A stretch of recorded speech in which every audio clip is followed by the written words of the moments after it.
Welcome back to another episode of Content Amplified. Today I'm joined by Ben. Ben, welcome to the show. Thanks so much. Great to be here. Always good to be with a fellow Ben. Ben somehow have a kinship everywhere. I love it. Well, Ben, before we dive into the subject for today, let's get to know you, your background, all that kind of fun stuff. I'm very excited to be here. I started out in marketing probably about 15 years ago. I'd been doing journalism professionally, and I realized that I wanted to take things in a different direction in my career, but to still find ways to communicate with people, to tell stories, to dig into topics, and to get really excited about the things that I'm learning about, that I'm getting to interact with people about, and then get to share that great information with the world. It's always been my favorite thing about storytelling. And so I found my way into marketing. I was there in the still kind of nascent days of blogging and content creation as a fundamental aspect of marketing. And it was one of those great times where companies were like, you get the internet? Great. Please, like, you run our social, you run our blog, you run our email. Great. This is perfect. We don't have to worry about learning this. And it got me into a lot of amazing rooms with some incredible people at some remarkable organizations. I started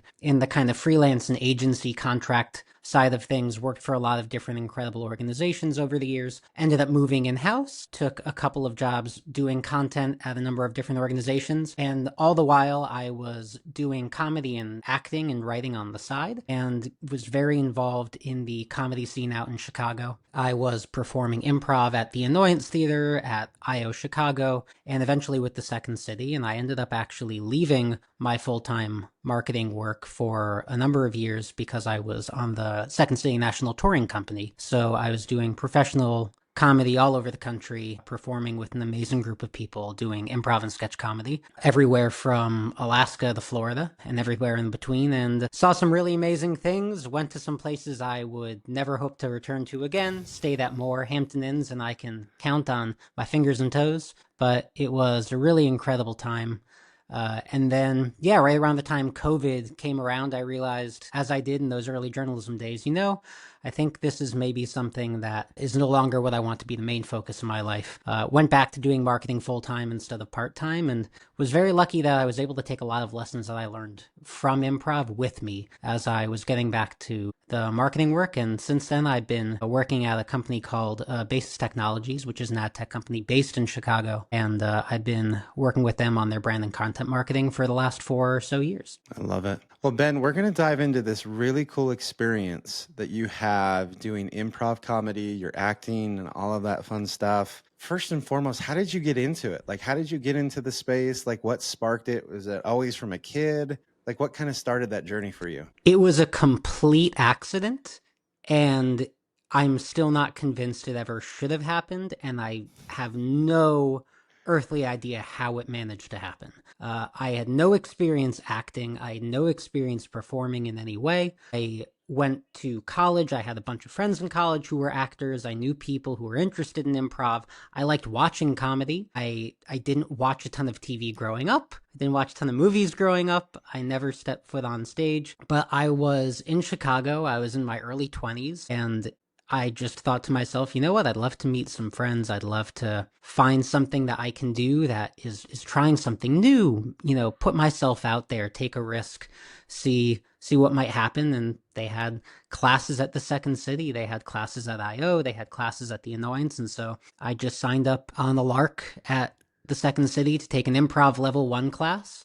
And went there, immediately fell in love with it, thought it was one of the most incredible experiences I'd ever had. Loved to have such an immediately gratifying creative expression where you can collaborate with other people to build on each other's ideas and to make something in that moment together. It felt like magic to do. It felt like magic to watch. And I just started doing it a lot. I wrote constantly in my free time. When I clocked out at work, I would start writing. I would go to shows. I would perform. I started putting up sketch shows. I started, directing and writing and eventually performing a bit more. One thing led to another. I got lucky along the way. I worked really hard, and within a matter of years, I was getting opportunities at some of the really amazing theaters out there. And then I was incredibly fortunate that Second City eventually decided to hire me as an understudy and then as a full-time member of their national touring company. That's amazing. I love that. One of the coolest things I think you can do as a marketer is have outside hobbies and passions and interests and bring those talents to your job. It's one of the few areas I believe in a business where it is a superpower to have these other interests and strengths and bring it to the table. So, Ben, anyone listening to this episode, they're probably wondering, okay, cool, this is interesting, but how does this apply to me? Ben, how do you take those lessons that you learned in improv and writing and doing this acting and this incredible career? How do you translate that into your day-to-day job now, working for a business, creating content? What lessons have you learned that have translated directly into marketing? It's a great question. There are so many different elements of improv in particular that are so beneficial beyond the stage, beyond an acting or a comedy environment. I feel like the most fundamental principle of improv, which folks might be familiar with, and if not, it's okay, is the idea of yes and, which is really, at the end of the day, it's taking something that is established as truth in your world. Now, whether that is a statement someone made in an improv scene or an emotional truth that you are holding on to firmly as essential to your character. Or, in the case of marketing, something that's an essential truth of your industry, right? Or that your target audience really believes in. Or it could even be a hot topic that people are starting to form really strong opinions about. And then taking that, building on those ideas, adding value, embracing possibilities, thinking beyond whatever the normal narrative might be, whatever people already are seeing as, yes, we get this, this is what we know, but how do we go beyond that? And it's coming up with something that's truly innovative and differentiated and sharper and better and improved upon. So that ultimately you're, in like a marketing context, it gives you this great chance to showcase your knowledge and your insight and your expertise and your understanding of those essential truths that people are holding on to so dearly. And it shows that you can speak the same language, but also that you can bring something new to the table, that you can help them build something better and more helpful and more interesting. And it does so in a way that is based in trust, it's based in emotion, it's based in something shared, so that you're developing that relationship that is beyond just a one-to-one or a party-to-party conversation. It's collaborative. It is a growth mindset. So you can help someone realize that by working together, you can go beyond the status quo. You can go beyond what you're each bringing to the table individually and create something greater. And it's just such an incredible mindset to bring into anything, whether it's a piece of content, whether it is a meeting, or whether it is a relationship with a client or a prospective client, or your audience just more in general. And so, yeah, the idea of yes and, I just feel like anyone and everyone can use it in basically any aspect of their life, and they're going to find it to be incredibly rewarding. I love that. One other thing that comes to mind, and I apologize as someone who doesn't know the space as well as you, obviously. I'm someone who Oh, watches please the occasional don't stand-up apologize. Yeah. comedian and all that kind of fun stuff. The ability of a stand-up comedian or someone that's doing improv or any kind of acting for that matter, their ability to connect with the audience extremely quickly is just mind-boggling to me. It's so impressive. It's so important. How do you develop that skill from your experience, and how does that translate over to content and marketing in your day-to-day job now? Yeah, I mean, it's so important because everything we're doing in marketing and especially in content, it's all about the audience, right? Like it's all about establishing those relationships. And what I feel like it comes down to is another thing that actually, I mean, I can do this all day. I can tie things back to improv all day. It's just kind of, I feel like I've been red pilled a little bit with all of it, but it's just listening, right? Like it just boils down to listening and listening to and respecting your audience. It's not coming in being like, I know what I'm going to say, and I know the point I'm going to make, and I know how I'm going to sell you on this. I bet you salespeople do this more naturally than marketers even, because they're so exposed to this side of the business. It's a difference between, like in an improv scene, it's difference between succeeding or failing. It is the difference between coming in and doing your thing and not caring about the audience and then being bored for 2 minutes or 5 minutes while you do your thing? Or are you recognizing maybe what's resonating with them or what's resonating with your scene partner or what's even resonating with you and building upon that to actually create something a little bit more dynamic? And then if you actually look at like the Second City model, which is we start with improv and then we develop it into sketch comedy, something that might work as an improv scene, it can work really well in that one moment for that one audience where there's the energy and of the danger that comes with improv and we're all in this room together. But if you are repeating something and making something into a sketch and you're trying to use it over and over and over, it might not actually work at all. And then you have to kind of realize, yeah, we got to get rid of this. This isn't working. And from a content perspective, I mean, it kind of is this beautiful connective point in the very same way of like, you might go in and be like, I figured it out. I figured out the perfect blog post or video or podcast episode or white paper that is going to blow away my audience. They're going to love this. It is going to be game changing. It's immediately going to get us all of these MQLs, or it's going to move someone down the funnel, or it's just going to start the relationship. They're going to know who we are, and you can put it out there and it can get 4 views and no one converts and no one cares. And at the end of the day, it doesn't matter how excited you are, how convinced you are that that thing is good. If your audience isn't here for it, it doesn't really matter. We are ultimately in the business of relationship building and of communication and of establishing those stronger connections with people. And if we aren't listening to what our audience is telling us, it's not just going to fail. Like, you'll never be able to show that you get what it is that they care about. And you're not going to be able to develop relationships to the point that they are successful enough that they're going to trust you with their business, let alone their time reading your content. That's super cool. I love that. Well, Ben, these episodes go by quick, so I have one final question. This is so fascinating to me. I think it's so cool. How has your experience incorporated comedy and entertainment into your content? Like, what balance have you struck? Because I'm sure there's a lot of opportunities going through your head time and time again. How do I make this funny? How do I make this comedic? How do I make this entertaining? How do you apply that into business content and writing so that it is engaging content? Yeah, it's so interesting that you ask. Like, with comedy, there are those times where I'll talk about this with people on my team.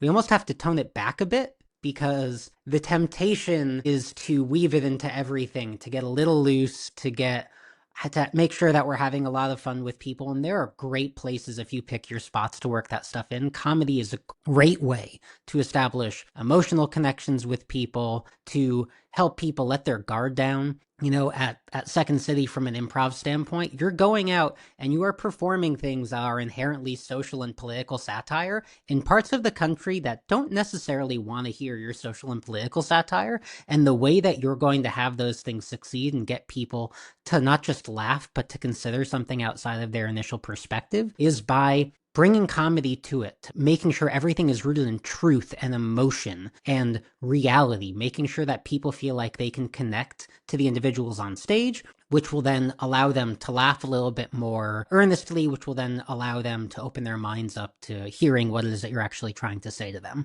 And in that exact same way, you can do that in your content. So comedy can be a great way to help someone feel more engaged with the content, to help them let loose, to help them really want to see what more it is you have to say or be entertained by what it is that you're saying. And then it gives you that great window to come in and share the larger messaging that you're trying to get across there, which is everything that we're saying is rooted in truth. Everything that we're saying is rooted in an emotional problem or pain point or reality that you've experienced in your work. And here's how we are going to talk about it in a way that resonates with you, and that shows how our product or our attitude or our services or just our content can help you address those things. And by utilizing comedy, you're going to get people more likely to engage with your stuff. You're going to get people walking away feeling better about your brand, but you're also going to get people to, sometimes without even realize it, be more open to your ideas and be more open to what it is that you're trying to communicate in any given piece of content, whether it is a quick thing on TikTok or whether it is a whole long blog post talking about really dense information that, someone might otherwise really be regretting that they actually started reading. This way they can actually get some fun out of it. I think that's so cool. Like this idea that all of comedy, it has to hit some kind of truth and some foundational element where people really agree with something. Something's not funny if it's not relatable and understandable, and you kind of prove that you know your audience and their interests and their tastes and their needs and their wants. So I love that it's a great way to kind of break down barriers, get you kind of to common ground, and then you can build up from there. You kind of disarm your audience. Like it's nice to be able to say, hey, I know that you're feeling this or doing this, or I kind of understand who you are. Let me build up from that point forward. And I think that that's such a cool insight. Yeah, totally. I mean, when you think about like, what are the funniest things that you remember from your childhood or your life? It's the inside jokes. It's the jokes that you had with your friends. Like there was nothing funnier than sitting around the lunch table in high school with all of your friends. They were the funniest people in the world. They're the funniest people you're ever going to meet. And if you can do that in an industry context, it's going to be like, oh, they get it. Like we're joking about the same things, and what it is, it might feel really niche. It might not look funny from the outside the same way an inside joke might not look funny from the outside, but oh my gosh, for your audience, for you, for the things that you're talking about, oh, is it like this is so perfect, this is on point. And it's a great way to show that you get what it is that they're going through. And so if you get that fundamental truth of this is the thing that we're all laughing about for one reason or another, then you probably get some of the other things that they're going through and you can help them. I love that. That's amazing. Well, Ben, that's a great place for us to end this episode. This has been truly amazing. I love the story. I love the experience. It's been fascinating to learn from you. I feel like I'm going to refer to this episode quite frequently and think of new and interesting ways to help my content. Ben, I am sure there are going to be people that want to reach out and connect with you online and further the conversation. How and where can they find you? Gosh, you can find me honestly in fewer places than maybe you used to be able to. I am not on in a personal capacity a lot of the social media apps, but if you want to find me on LinkedIn, I am at Ben Larrison. Feel free to search for me under the Basis Technologies company page. You can find me there as well. You can go to benlarrison.com, which is a website that I have that is a bit more about kind of my comedy and performance days. You can find out some of the other ridiculous things that I have gotten up to here and there in the last several years. And otherwise, you can reach out to Ben at the Content Amplified podcast, and he can relay messages to me in whatever manner he sees most fit, or if he feels like they're more appropriate for him as a fellow Ben, he might choose to answer them himself. So I hereby empower you to do that. And if you want to answer at least like 50% of the questions that come through with whatever you feel like might be the most interesting answer, please, by all means, feel free to do that. Absolutely. Freedom taken, and it's going to be abused. I love it. This is going to be great. Thank you. Well, Ben, again, thank you so much for the time and insights today. It has been a great time. Thank you, thank you, thank you.